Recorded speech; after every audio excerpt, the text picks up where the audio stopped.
EVO Japan 2026 just wrapped up. EVO Japan 2026 just wrapped up, and yes, that's a ton of awesome good news that popped up. I mean, apart from the obvious winners who showed up, played the games, all great. Love the event, looked pretty awesome from where I'm at. Live stream, a lot of my friends who actually went there, they said it's really one of the better, more livelier ones, because when you're there you get to see everything going on. You got the cosplayers and you got a lot of the action going on, of course. Really top plays right there. I mean, there are a ton of big winners right there when you see games like Guilty Gear Strive, which had a really good top 8. We've got Tekken 8 where we've actually got, I'll get to that in a bit. You've got Street Fighter 6, which had like Punk, top American player, coming back in full form in this. I mean, yes, he's got second place, but second place among 7,000 plus players, that is insane. That is a top honor to achieve. I mean, you've got the top 8, hell, the top 20, or the top 15, 20 or so. They really did a damn good job there. I think my highlights are still like when Punk fought against Higuchi, Cammy, Guile. That fight was really off the cuff because Punk knew it was actually in Higuchi's head. Hope is also a really good top Asian player. He used Aki and he made modern controls viable. Yes, modern controls, no matter how you think about it, modern controls, classic controls, doesn't matter. If you're a great player, you're a great player. Play what you're comfortable with, whether you win all that. I mean, in Rise Up Malaysia that happened in January, the first Malaysian Street Fighter 6 tournament of 2026, don't forget. Second, I am Chuan, a top Street Fighter 6 player. I mean, he's big on KOF and Fatal Fury, but he plays Street Fighter 6 really well. So in Street Fighter 6, he plays modern Chun-Li, and modern controls Chun-Li is a force to be reckoned with. Next to modern controls Elena, modern control Lily, yes, don't laugh, it works a lot. Who else works with modern controls? E Honda, and as you can see right now, Aki. I mean, there is a way to play her well. We still have to do some of the inputs when you play modern controls, but modern controls, there are some moves that require like split-second reaction. Like you need like a one-button frame reaction compared to like having a motion control thing reaction, which is, again, one-button presses are still fast in the end, and players like Hope will take the damage loss for reactability, and that works really well for tournament players. So again, modern controls, classic controls, play what you want, and if you're comfortable with that, just go for it. Modern controls are just as viable as classic controls. I mean, I played Invincible Versus during the weekend of the tournament. Yeah, modern controls still work in the end, so there you have it. The consensus, that's evolving, per se. So anyway, back to that, from that tangent, we got like a bunch of news. Dead or Alive 6 is getting an update. We're getting new characters in July. Mai, Shiranui, and Kula Diamond, who are being added into Dead or Alive 6 final round. So that's a re-release of Dead or Alive 6. Just, you know, all the updates and whatnot, and then 2 new characters for a justified Koei Tecmo AAA fighting game price. So hopefully it'll be cheaper than the original release of the game, which was like, I think it was like 5 years back. Pre-pandemic, if I recall. Yeah, pre-pandemic. Yes, it's been ages since I played that, so it'll be nice to, you know, jump back to the fray. But there's so many new fighting games coming out this year, so what other big news we got? Alright, so I've done talking about Street Fighter 6. Arc System Works, like I said, there's not only just the top 8 that was good for Guilty Gear Strive, and also Grand Blue Fantasy Versus, which had a Malaysian player placing in top 25. I believe the guy's name is Des Angel 213. He was 32nd place, sorry. Top 32nd, 32 players, but still, really top placing right there, per se. Among the top 50, that's one thing that Malaysia can be proud of. What else we got? Yeah, and of course, they brought in, like, there was an exhibition gameplay from Goichi and Sonic Fox where they used Magic and Wolverine to top tier levels for Marvel Tokon Fighting Souls. Not only that, on Sunday itself, they announced 2 new characters for the Fighting and Vengeance team. Joining Captain America and Iron Man is, of course, the Hulk and Black Panther. So I definitely called it, at least for the Hulk side. But for Black Panther, they added in the Shuri version, which is, you know, we don't see that often in fighting games, so that's a good change. So the Hulk, I mean, he's always been a staple for any fighting game. You can't have a Marvel's fighting game without the Hulk. You need the big body guy. So the Hulk is the representative of that.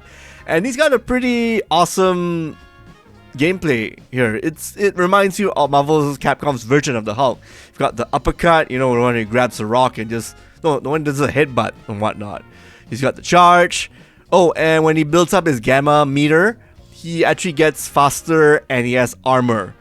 So you can actually get in, grab, or just go to town with enemies. So basically just steamroll through attacks. So you don't want that gamma charge being built up, that's for sure. So he is a big body character, big hurt box, so he is going to take up half the screen. His attacks will take up half the screen, but at the same time he's a big target.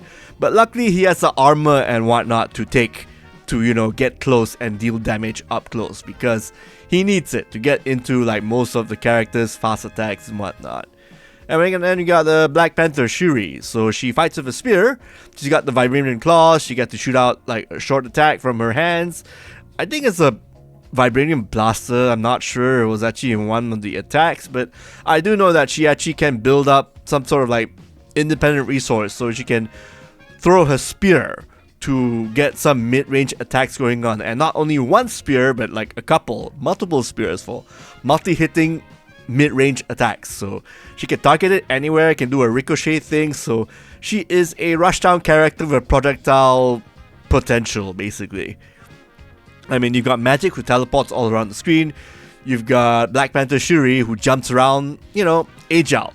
I mean, Wolverine in Marvel's Tokon is already kind of like a Shoto character, so Shuri will probably take the place of being the rushdown character in this regard, except she has a spear, which is again limited, but that will actually help in, you know, doing some sort of like keep away, or like having some sort of like trap thing, like some projectile control thing going on before she gets up close with her vibranium claws attack. So we already, I mean, again, Captain America and Iron Man, they are playing like how their counterparts are. One's a Shoto, one's a flying sort of mid-range zoner kind of character. But Shuri's case and Hulk, yeah, again, we need a big body character in Marvel Tokon. I mean, Penny Parker is great to fill up that role, but the Hulk is gonna be the big body character per se. So here's hoping the rest of my prediction will come true. And yeah, just gonna call it out here. So we got the villain team. They kind of teased at the end of that Marvel Tokon trailer on Sunday that they might be announcing the villain teams next. So I'm gonna call it. Magneto might show up. Maybe Carnage might show up because of all the teasers and whatnot. People are predicting that. I want that to be the Norman Osborn version of Carnage, because that happened in the comics. So either that, or maybe you can have a Green Goblin separate. Or we could just have Carnage. Carnage would pop in. He can be like, again, Cletus Cassidy. He can look like a Bishojo. He got a handsome male character who's psychotic. Yeah, that would be kind of cool. Like Hazama or Carmine from Under Night. Something along those lines. Except, you know, the symbiote wears him. Like Zato 1, but red. And a lot more trans. I think if they're gonna bring in Carnage, he's gonna play like Zato 1. He might be a puppet character in a 4 versus 4 V kind of game. So, holy crap, that's gonna be insane. So imagine Magneto, Doctor Doom, Carnage, Norman Osborn as a Green Goblin. Who knows? I think I mentioned. I mean, if there's gonna be a villain popping up, yeah, maybe Mephisto or Dormammu. Someone from the spectral side of things. One of the evil characters per se. And I'm gonna still stand by my previous prediction for Midnight Suns. Midnight Suns is gonna be Ghost Rider. The Mexican Ghost Rider, the guy with the family and all that.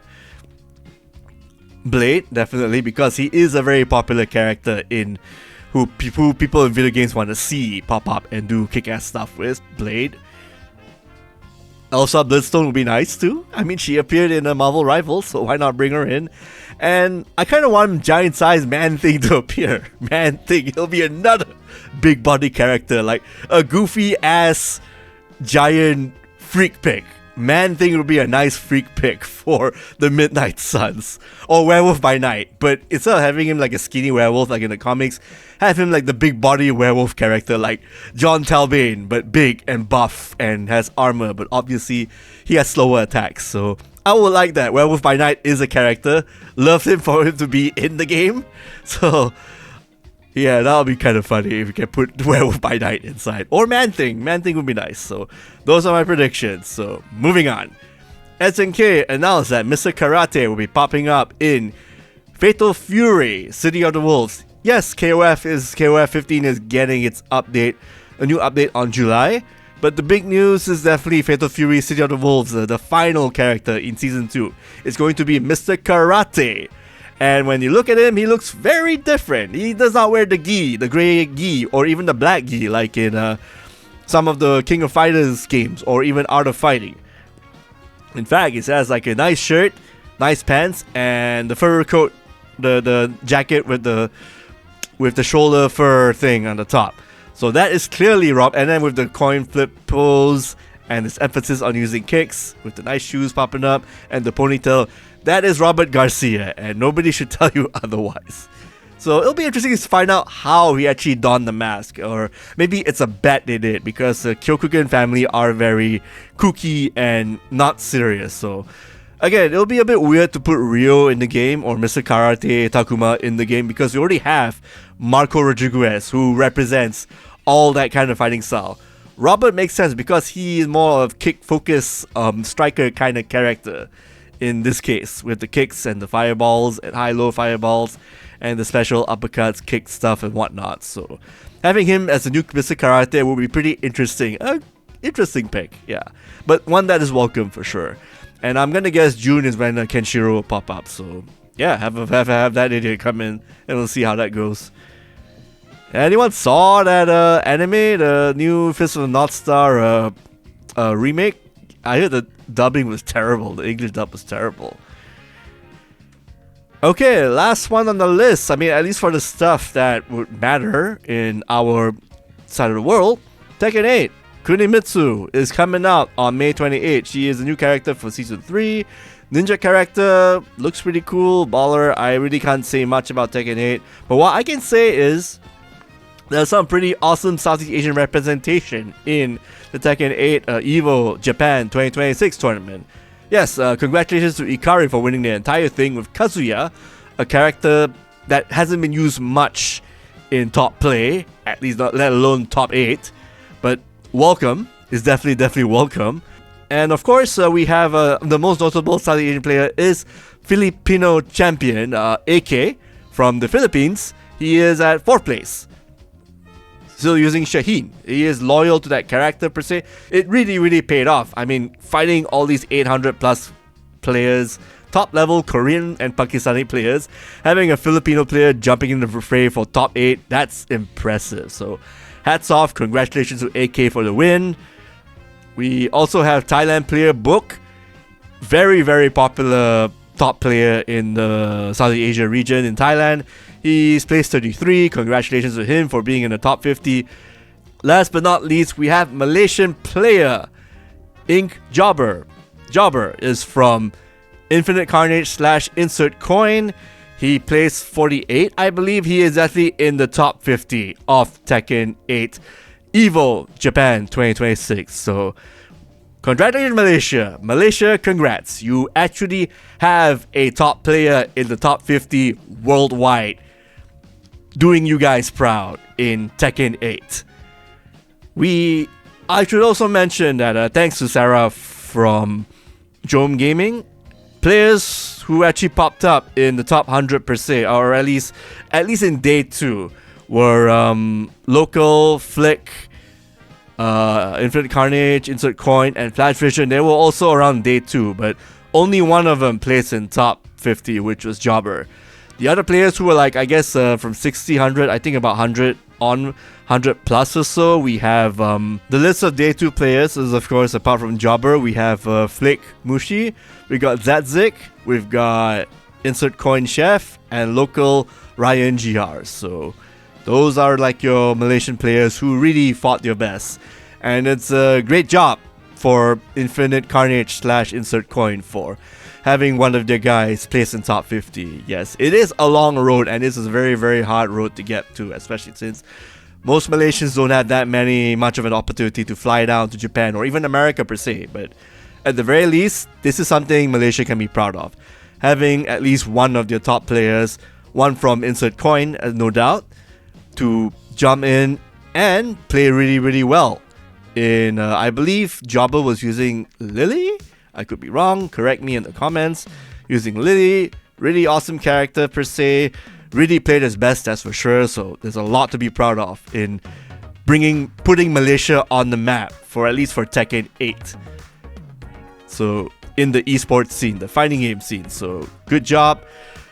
2026 is off to a good start for fighting games. It's picking up after much, I guess, slumber, or not really slumber, more like a lot of lackluster showing going on in the past few years. But again, I guess it takes a really good organization or a good group of people to eventually train up these players to get to what they are. So having a Malaysian player like Insert Coins Jobber placing in top 50 for a worldwide tournament, that is EVO Japan 2026, fighting against so many Koreans and Pakistanis and Japanese players and US players and so forth and so forth. It's not easy, but hey, getting Jobber is definitely going to go places for sure after this. So again, I'm just doing the good work right here to, show that, hey, there's a lot of love that should be shown for Southeast Asian players. We've got, again, Book is a veteran player. AK is like next in line. And I guess maybe the third or the fourth for the Southeast Asia side of representation and, putting SCA on the Tekken map would definitely be someone like Jobber.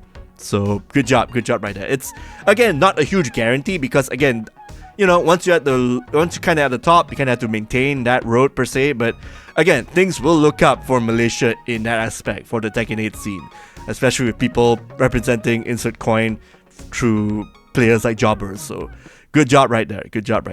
That's it for my news recap of EVO Japan 2026, the Japanese edition. Not much to say. I said, yeah, it's a good showing. I like the announcements, and hats off to Malaysia for placing really high in Tekken 8 in EVO Japan 2026. So good job right there. Again, really good Southeast Asia representation. Good job. Thank you so much, AK and Book. You are doing your countries proud and Southeast Asia proud with the way you play Tekken on a high level, despite a lot of nonsense that happened in the game per se. But hey, nature is healing, right?